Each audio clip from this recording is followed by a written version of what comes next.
Depuis plus de 30 ans, dans toutes ces heures de gloire, la défense barcelonaise n'a pu exceller qu'à une condition, celle d'avoir à minima un joueur dont le profil, outre-Pyrénées, prend le nom de Central Corrector.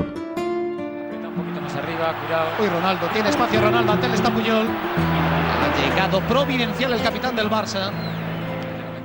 Dans le cadre du modèle de jeu barcelonais, ou plus globalement chez les équipes à intention proactive, il est indispensable pour les défenseurs de disposer de certaines aptitudes techniques et tactiques afin qu'ils puissent exceller dans l'exécution de la relance et jouer un rôle important dans les premières phases du jeu. Ceci est admis et est même rentré dans toutes les cultures tactiques aujourd'hui. Le défenseur est jugé en grande partie eu égard à ces aptitudes-là. Mais il ne faut pas oublier, surtout dans les équipes à intention proactive, ce qu'on attend du défenseur. Défendre. Être le dernier rempart avant le gardien. Cela est d'autant plus important dans une équipe où certes la défense est une affaire collective, mais où il n'en demeure pas moins que les défenseurs sont plus exposés au danger, ont une plus grande zone à couvrir dans leur dos, doivent faire preuve de plus de vigilance et sont plus sujets aux contre-attaques. Certes, le défenseur, tout comme le gardien, sont les premiers acteurs de la phase avec ballon. C'est ce qui en fait les premiers attaquants en quelque sorte. Conséquemment, ils doivent détenir des aptitudes techniques et tactiques complètes et bien supérieures. Toutefois, il est tout aussi important qu'ils aient parmi leurs capacités défensives des aptitudes physiques et physico-techniques très avantageuses. Dirons-nous que réunir toutes ces qualités en un seul joueur relève peut-être de l'utopie. Alors, dans ces conditions, il convient de privilégier la complémentarité. Ce sont ces considérations qui ont fait les belles charnières ou les belles défenses de l'histoire récente de Barcelone.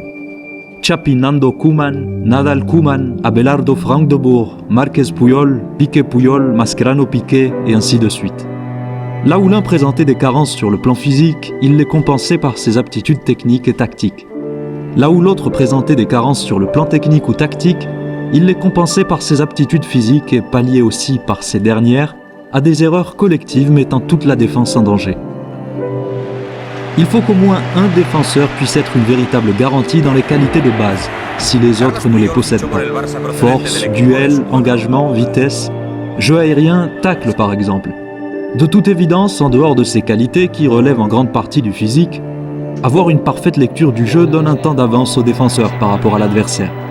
Mais en cas d'erreur individuelle de sa part ou de la part d'un coéquipier, il faut pouvoir avoir une solution d'urgence. Il faut pouvoir solutionner des situations d'infériorité, des erreurs. C'est là où les aptitudes citées précédemment offrent des garanties. C'est ce défenseur qui les détient que l'on appelle le Central Corrector. La sémantique utilisée en Espagne est révélatrice. Défenseur central correcteur. Il est là pour corriger les errances liées aux carences de l'autre joueur ou à des erreurs plus collectives. Puyol a été un modèle dans ce profil-là. Et pas seulement puisqu'il était en plus un défenseur très complet qui avait aussi de grandes qualités dans bien d'autres aspects du jeu. Le Central Corrector du point de vue collectif offre aussi des garanties psychologiques qui contribuent à une bonne structure sur le terrain, chez les équipes proactives. Puisqu'il est aussi ce défenseur sans crainte qui donne une sérénité aux coéquipiers évoluant devant lui, et qui, par son propre comportement, dégage de la sérénité. La pression qu'il exerce sur les attaquants adverses, la crainte qu'il leur inspire par sa défense active, il n'attend pas nécessairement que l'on vienne à lui. C'est souvent de sa propre initiative qu'il se dirige vers l'adversaire avant même de le laisser progresser. Sa présence permet alors à l'équipe d'évoluer au moyen d'un bloc haut, sans aucune crainte ni grande fébrilité, parce que lui-même n'en montre aucune crainte. Par ailleurs, il permet à son coéquipier de défense d'être plus audacieux à la relance et d'exprimer toutes ses qualités. Depuis plusieurs années, Barcelone a payé cher l'absence de ce profil. Il n'est pas surprenant de voir que la charnière de toutes les récentes humiliations est quasiment la même, Piqué l'anglais. Sans même évoquer les carences de l'un, le déclin de l'autre, le simple fait qu'ils ne soient pas complémentaires et qu'il n'y ait pas parmi eux un Central Corrector, d'autant plus que le profil qui est utilisé devant eux est celui du pivote Busquets, tout ceci fut un problème pour Barcelone. Ça ne l'a pas été pendant un certain temps lorsque le modèle de jeu de Valverde se voulait être plus réactif, que l'équipe évoluait au moyen d'un bloc plus reculé qu'il ne l'est aujourd'hui, mais on voyait au fil du temps les carences d'un tel duo. Et même l'entraîneur basque cherchait son autre profil. Lorsque Setién est arrivé, il a très vite montré ses intentions, tenter d'installer Umtiti alors même qu'il n'était pas convaincant, parce qu'il est justement ce profil complémentaire. Ça n'a pas été un succès en raison du déclin de Samuel Umtiti, et puis Setién s'est très vite renié. Mais il est intéressant de voir cette décision qui était une de ses premières décisions, parce qu'elle confirme ce qui manquait à Barcelone à ce moment-là.